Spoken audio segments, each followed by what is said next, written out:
Everyone, welcome to our channel toppers learning hub. आज हम पढ़ेंगे क्लास 7 हिंदी एनसीईआरटी वसंत का पाठ नंबर 2, जिसका नाम है दादी माँ। इसके लेखक है श्री शिव प्रसाद सिंह। तो चलिए अब हम स्टार्ट करते हैं। कमज़ोरी ही है अपनी, पर सच तो ये है कि ज़रा सी कठिनाई पड़ते 20 गर्मी बरसा वसंत देखने के बाद भी मेरा मन सदा नहीं तो प्राय अनमना सा हो जाता है। मेरे शुभचिंतक मित्र मुँह पर मुझे प्रसन्न करने के लिए आने वाली छुट्टियों की सूचना देते हैं और पीठ पीछे मुझे कमज़ोर और ज़रा सी प्रतिकूलता से घबराने वाला कहकर मेरा मजाक उड़ाते हैं। मैं सोचता हूँ अब कभी उन बातों को न सोचूंगा। ठीक है, जाने दो, सोचने से होता ही क्या है। पर बस मेरी आंखों के सामने शरद की शीघ्र किरणों के समान स्वच्छ शीतल किसी की धुंधली छाया ना छुटती है। इसमें लेखक कहते हैं कि उन्होंने ज़िंदगी में काफ़ी सारी कठिनाई देखी हैं, लेकिन आज भी ज़रा सी कठिनाई पड़ते ही उनका मन अक्सर दुखी हो जाता है। उनके शुभचिंतक दोस्त उनके सामने तो उन्हें प्रसन्न करने के लिए आने वाली छुट्टियों के बारे में बताते ही रहते हैं, लेकिन पीठ पीछे उनको कमज़ोर और ज़रा सी कठिनाई से घबराने वाला कहकर उनका मजाक भी उड़ाते हैं। मैं सोचता हूँ अब कभी भी उन बातों को ना सोचूंगा। ठीक है, जाने दो, सोचने से ही होता क्या है। पर बस मेरी आंखों के सामने शरद की शीत किरणों के समान स्वच्छ शरद की शीत किरण यानी जब सूरज की हल्की किरण आती है उसके समान स्वच्छ साफ शीतल यानी ठंडी किसी की धुंधली छाया ना छुटती है। किसकी ना छुटती है? तो उनकी दादी माँ की ना छुटती है, क्योंकि जो उनकी दादी माँ है वो बहुत बीमार हैं। इस वजह से वो काफ़ी दुखी और परेशान हैं। मुझे लगता है जैसे कुआर के दिन आ गए। मेरे गांव के चारों ओर पानी ही पानी हिलोरे ले रहा है। दूर के सिवान से बहकर आए हुए मोथा और साई की अधगली घासें, गेहूं और बनप्यास की जड़ें तथा नाना प्रकार की बरसाती घासों के बीच सूरज की गर्मी में खिलौते हुए पानी में सड़क एक विचित्र गंध छोड़ रहे हैं। तो इसमें आगे लेखक कहते हैं कि उन्हें लगता है जैसे कुआर के दिन आ गए, यानी बरसात के बाद कई दिन आ चुके हैं।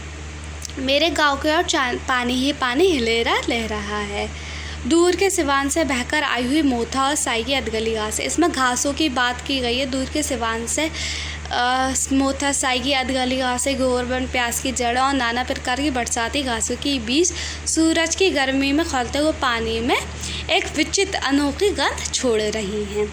रास्तों में कीचड़ सूख गया है और गांव के लड़के किनारों पर झक भरे जलशायों में धमाके से कूद रहे हैं। अपने अपने मौसम की अपनी अपनी बात होती है। आगे लेखक कहते हैं कि जो कीचड़ है वो सूख चुकी है और गाँव के जो लड़के हैं वो जल भरे जलशायों में धमाकों से कूद रहे हैं। हर मौसम की अपनी अपनी बात होती है। आषाढ़ में आम और जामुन ना मिले चिंता नहीं, अगहन में चूड़ा और गड़ ना मिले दुख नहीं, चैत के दिनों में लाई के साथ गुड़ की पट्टी ना मिले अफसोस नहीं, पर कुआर के दिनों में इस गंध पूर्ण झक भरे जल में कूदना ना हो तो बड़ा मोरा मालूम होता है।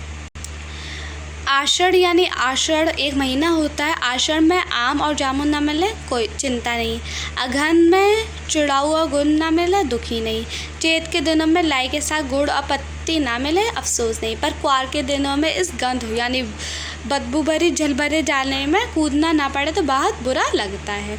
मैं बीता हुड़क रहा था। जो लेखक थे वो बीता हुड़क रहे थे इस झग भरे पानी में कूदने के लिए।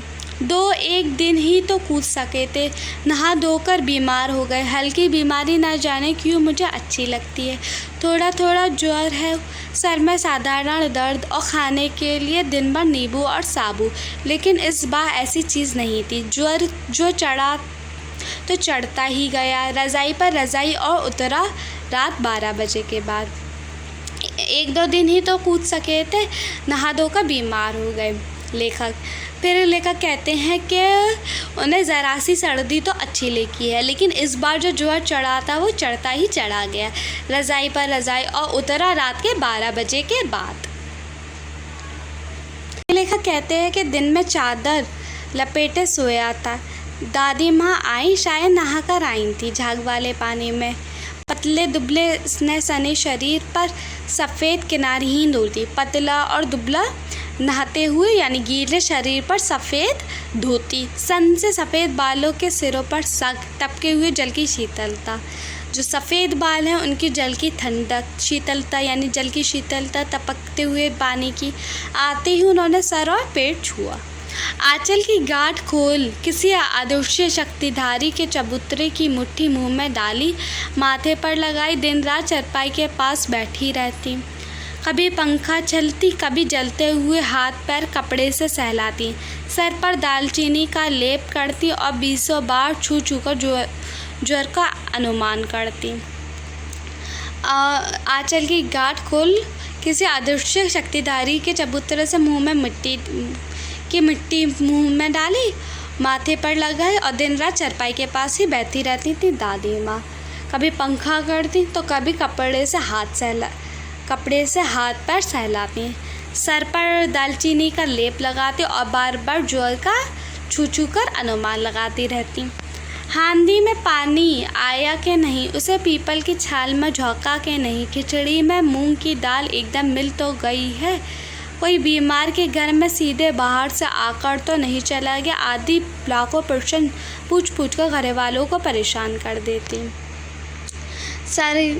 हांडी में पानी आया कि नहीं, पीपल की छाल से झोंका लगाया कि नहीं, खिचड़ी की दाल एकदम मिल गई है, कोई बीमार घर में सीधे बाहर से तो नहीं आकर नहीं चला गया, ऐसे काफ़ी सारे प्रश्न पूछ पूछ कर घर वालों को परेशान करती थी दादी माँ। दादी माँ तो गवई गाँव को 50 किस्म की दवाओं के नाम याद थे। गाँव में कोई बीमार होता उसके पास पहुँचती और वहाँ भी वही काम, हाथ छूना, माथा छूना, पेट छूना, फिर बूथ से लेकर मलेरिया, सरसास, निमोनिया तक का अनुमान विश्वास के साथ सुनाती। महामारी और विषुचिका के दिनों में रोज़ सवेरे उठकर स्नान के बाद लौंग और गुड़ मिश्रित जलदार गूगल और धूप सफाई कोई उनसे सीख ले।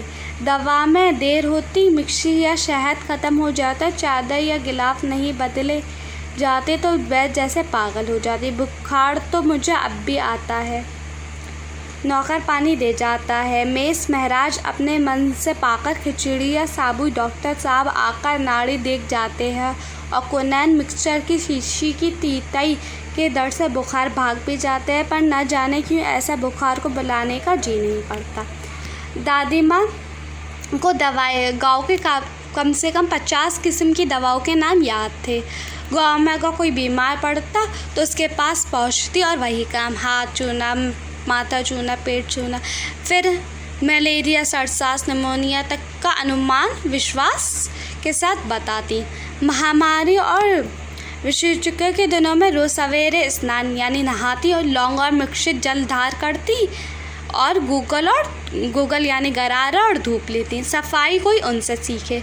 दवा में देर होती या मिश्की या शहद ख़त्म हो जाती या चादर या गिलाफ नहीं बदले जाते तो वो बहुत पागल हो जाती, यानी चिल्लाने या चीखने लगती। अब लेखक आगे कहते हैं कि बुखार तो उन्हें अब भी आता है, नौकर पानी दे देता है, मेज़ महाराज उनके मन से पका कर खिचड़ी या साबु दे देते हैं, डॉक्टर साहब नाड़ी देख जाते हैं और कोनैन मिक्सचर की शीशी तेतई से बुखार जैसे भाग भी जाता है, पर न जाने ऐसा बुखार उनको बुलाने का दिल ही नहीं करता। यहाँ फर्स्ट पार्ट पूरा हो चुका है, अब हम इस नेक्स्ट वीडियो में इसका सेकंड पार्ट कंप्लीट कर लेंगे, तो आप ज़रूर नेक्स्ट वीडियो देखिएगा। Thank you for watching.